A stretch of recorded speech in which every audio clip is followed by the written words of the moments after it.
नमस्कार। आज हामी नस्यकर्मको बारेमा केही भन्न गइरहेका छौँ।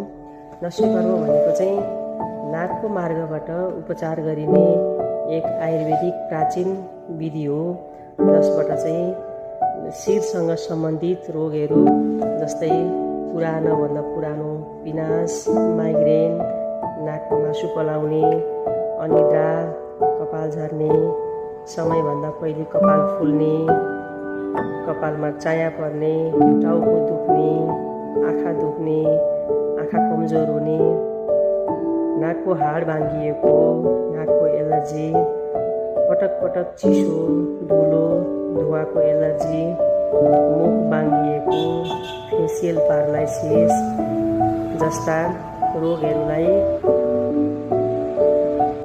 उपचार गर्नका लागि नाक मार्गबाट औषधि हाली उपचार गर्ने विधिलाई नस्यकर्म विधि भनिन्छ। यो आयुर्वेदिक पञ्चकर्म विधि हो। यो चाहिँ 7 दिनदेखि 14 दिनसम्म बिहान खाली पेटमा गरिन्छ। यो प्राकृतिक र साइड इफेक्ट रहित एक महत्त्वपूर्ण चिकित्सा पद्धति हो।